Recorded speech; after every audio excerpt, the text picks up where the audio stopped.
Thank you, Dr. Wingood. We have covered much ground already about the future.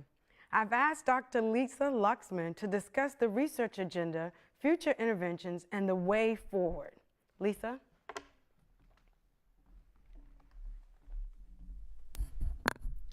Well, thank you, Wilma. And first of all, I'd just like to thank the opportunity to be able to be here because actually I'm one of many within the Federal Interagency Working Group who is involved and engaged in positive youth development.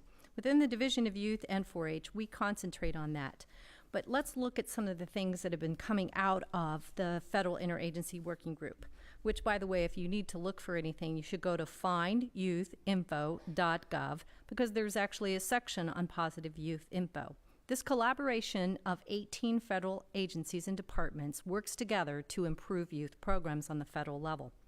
We have a strategic plan that's in place, a draft, that's called Pathways for Youth, and the plan goal includes collaboration and coordination, and under that our objectives are to align and simplify federal guidance for youth programs, to coordinate youth programming and funding support at federal, state, local, and tribal levels, and to coordinate the technical assistance to leverage those resources.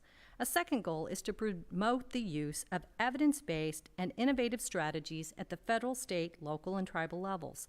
The objective here would be to encourage the adoption of evidence-based strategies and improve their implementation. We want to support the innovation and deepen the evidence base to fill the gaps of knowledge. And the third goal is to promote youth engagement and partnerships to strengthen programs and benefit youth. So wouldn't you think that this just screams that we need a federal positive youth development research agenda? So, you know, that's one of the things that really appeals to me because in our division, we believe firmly in all of these opportunities to provide the means for the tools and mechanisms to put in place.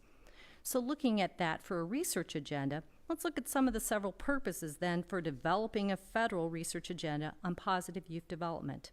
We want to identify the major gaps in the research literature, to more effectively bridge research and practice, to create cohesion around federal research goals, to identify the opportunities for collaboration, and to serve as a guide for students and researchers, some of the folks that we've heard about from today, who want to identify studies that will benefit the field.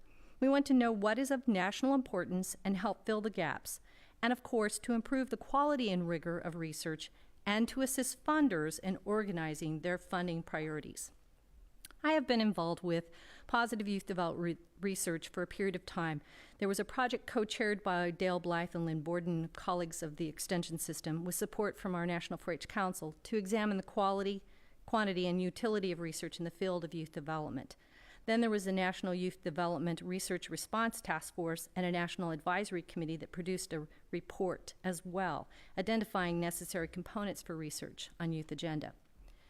But let's look at this, and Karen alluded to this, community programs for youth development. We call it, within Cooperative Extension, the Blue Book, because it's become such an institutional guide for us within positive youth development. But almost 3 years ago, we had a day-long planning meeting at the Institute of Medicine National Academies to revisit what's been known as this Blue Book, because we've approached a decade of the anniversary of the study. And working with Jennifer Gutman, who was one of the original studies directors organizing the meeting, invited some of the original researchers to the table, as well as other researchers who are doing it in the youth development field.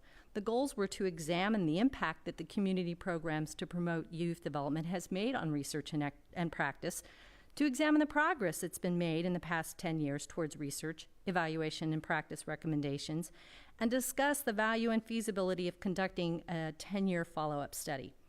Well, the meeting participants didn't come to a consensus about whether to have another meeting. That's kind of interesting on a federal level. But we agreed that the following areas warranted more research. Program quality. What's been learned about program quality as it relates to effective youth development practice for staff, volunteers, the programs, and organizational capacity? Let's look at intersections of the disciplines and approaches. How can those intersections of prevention, health promotion, and youth development help develop and enhance programs? And engaging the hard-to-engage populations. What's needed to ensure access, recruitment, enrollment, and retention of youth in positive youth development programs with a focus on underrepresented and underserved youth? Then, A review was published in a special issue of the Journal of Youth Development by Barcelona and William Quinn, who examined the trends in youth development research topics. They actually looked at selected journals between the years 2001 and 2010. They focused on 4 key areas: population characteristics, the methodology, the research setting, and the topical areas covered. They identified studies that were youth-focused, selected variables that address factors designed to influence positive well-being, such as programs, relationships, focusing on the strengths and assets versus specific problems or deficits, and explored the profession of youth development. They identified 6 journals with the words youth and/or adolescent in their title. And those that were looked at, what was concluded was that generally the articles about youth in major research journals don't focus on strength-based approach or examine the processes that foster positive youth development. So that led to the conversation at the federal level. And one of my colleagues was very instrumental in bringing this to the attention of the Federal Interagency Working Group on Youth Programs. We got together, despite furloughs and sequestrations, for some of those of you who remember. This meeting was held in December. What did we do to prepare for the meeting? We actually had a lit review that was collected on information on key research areas and the resources that should be reviewed. There was a lit search conducted in the area of PYD and an annotated bibliography with about 90 articles compiled. Those of us, of course, that glanced at that and reviewed it then worked in small groups at this meeting to address the following questions. What do we need to know to promote positive youth development at the program level? What do we need to know to serve diverse youth at the community level? What types of research can help us develop a deeper understanding of positive youth development? And how can we both effectively evaluate the topics identified that can contribute to program quality and scale up? And what are the most important data sources and social indicators? These were reviewed in light of the outcome areas that have been identified in the Federal Interagency Working Group strategic plan: health, safety, wellness, school, family, and community engagement in education, training, employment, and readiness for jobs, careers, and adulthood. Some of the common themes that we've already heard. Now, we're still in the process. This is being put together. Research questions have been shared and generated in the following areas then for this. But the second day looked at conceptual issues of positive youth development, data sources and indicators, and program implementation and effectiveness. A 2-round Delphi study is being conducted with all members of the Interagency Working Group on youth programs. These questions have been gone back and forth now in a feedback loop, in which we shall have a meeting in another week where we're going to hear more, of course, what's happening next.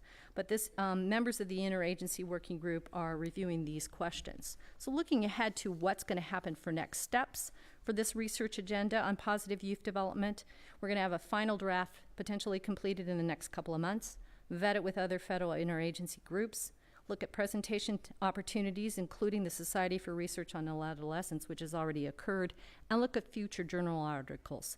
But looking ahead, because that was one of the challenges given to me, was that when we look at this, we have an opportunity to frame positive youth development from that components of positive relationships, which we've heard a lot about, the relationship angle, the positive environments, those core opportunities and supports, positive experiences, intentionally framing experiences for youth, and having youth engagement with that, but also thinking about this from this angle of what's positive risk-taking mean, because we know youth will take risk. Yes, teen pregnancy can be prevented, but we need to think about it from, we just go from 0 to 100% without having some opportunities for exploration. So we need to look at that when we think about positive risk-taking, a developmental approach, the professional development opportunities, and taking research into translational approaches, particularly around cultural relevancy, which Gina alluded to, and I think we need to explore for our underserved and underrepresented audiences. And all of this is going to, of course, lead to positive youth engagement strategies, which that is something that totally I would agree with and want to thank the opportunity to share. Thank you very much.